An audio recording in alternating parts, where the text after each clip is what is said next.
유튜브로 읽는 박정희 전기 10권 10월의 결단 자조, 자립, 자주.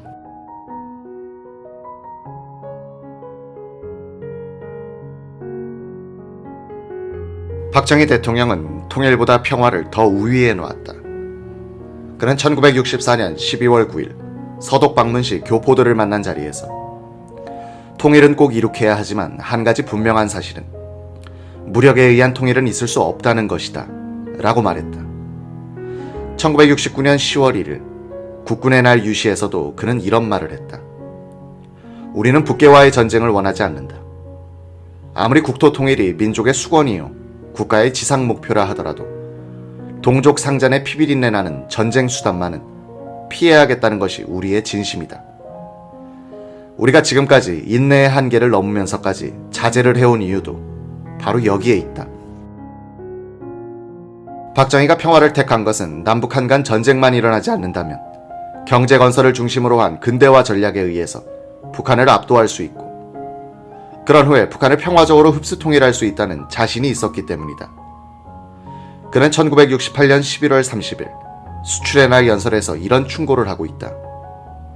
전면 전쟁을 도발해서 우리 대한민국을 그들이 생각하는 것처럼 뒤집어 엎으려 하는 이보다 전쟁 행위를 중지하고 경제 건설을 많이 하고 수출을 많이 해서 북한 동포들이 더욱 잘 살 수 있는 터전을 마련해 나가는 것이 현명한 일이지. 지금과 같이 북한 괴뢰가 날뛰는 것처럼 무력을 가지고 대한민국을 전복하겠다고 하는 것은 하나의 꿈에 지나지 않는다.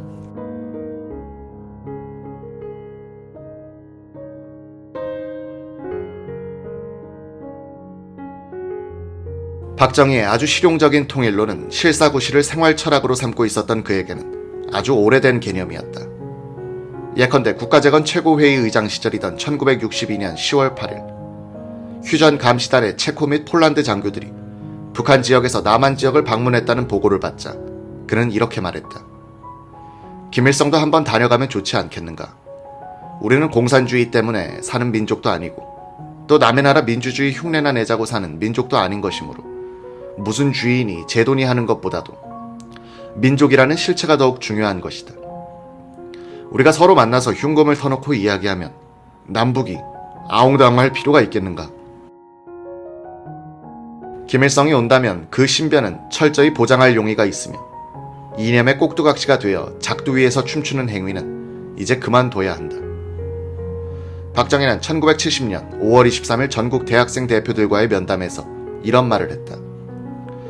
우리가 자신 있는 내실을 기했을 때는 경부고속도로를 연장하여 판문점에서 신의주까지 고속도로를 건설해 줄 수도 있고 북한의 능력이 부족하면 백두산, 금강산 개발도 우리가 해줄 수 있다. 김대중 정부부터 추진하고 있는 대북 사업을 예언한 듯한 박정희의 비전은 그러나 김일성의 통일 전략을 직시한 바탕에서 이뤄진 것이기 때문에 북한 정권에 속지 않을까 하는 불안감을 해소할 수 있었다. 1971년 1월 11일 기자회견에서 박정희는 이렇게 말했다. 그들은 말하기를 북한은 남한혁명의 기지이며 남한의 모든 이용 가능한 것을 동원해 대한민국 정부를 전복하겠다고 했는데 새로운 소리도 아니다.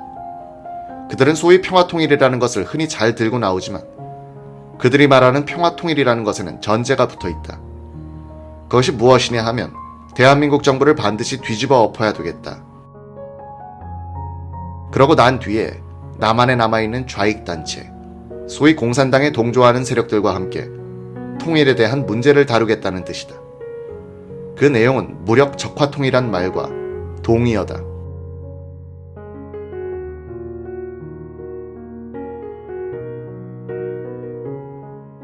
박정희 대통령의 대북 정책은 평화를 지키기 위하여 인내한다는 것이었다. 이 평화의 시간이 길수록 시간은 우리 편이기 때문에 대북 우위에 좀 더 확실하게 도달할 수 있다고 봤다. 그러나 그 인내에는 한계가 있어야 했다. 박 대통령은 1969년 4월 25일 기자회견에서 인내와 자제는 반드시 한계가 명백해야 되며 그 선을 넘었을 때에는 자제하고 인내한 것이 아무 소용이 없는 것이 되고 오히려 큰 불행을 가져오는 결과가 된다고 강조했다. 우리가 원하든 원하지 않든 만약에 북괴가 또다시 6.25와 같은 전면 전쟁을 도발해왔을 때 우리는 어떻게 할 것인가? 여기에 대한 우리의 결심은 명백하다. 우리는 모든 것을 송두리째 희생하는 한이 있더라도 일보의 양보도 있을 수 없다. 이때는 군과 민, 전방과 후방에 구별이 있을 수 없다. 전 국민이 한 덩어리가 되어 이번만은 최후의 결단을 짓겠다는 각오로서 최후까지 싸워서 통일의 계기를 마련해야 한다. 박정희가 북한의 침략에 대해 강조한 자주국방의 개념은 북괴 단독의 침공에 대해서는 우리 단독의 힘만으로는 능히 이를 분쇄할 수 있는 자주국방력을 언제든지 확보하고 있어야 한다는 연설에 잘 나타나 있다.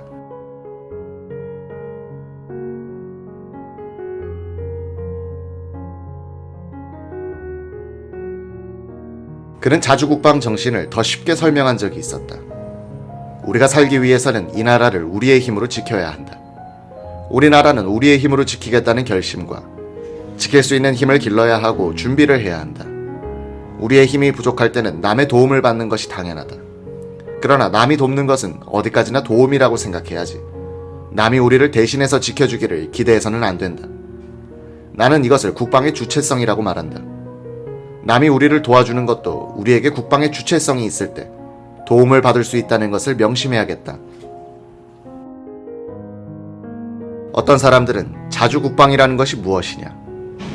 자주국방이라는 것은 다른 나라, 즉 미국의 지원도 우방의 지원도 없이 전부 우리 힘으로 하자는 것이냐 하는 얘기를 하는 사람도 있다. 자주국방이라는 것은 이렇게 비유를 해서 얘기하고 싶다. 가령 자기 집에 화재가 났다. 이랬을 때는 어떻게 하느냐? 우선 그 집 식구들이 1차적으로 전부 총동원해서 불을 꺼야 할 것 아닌가.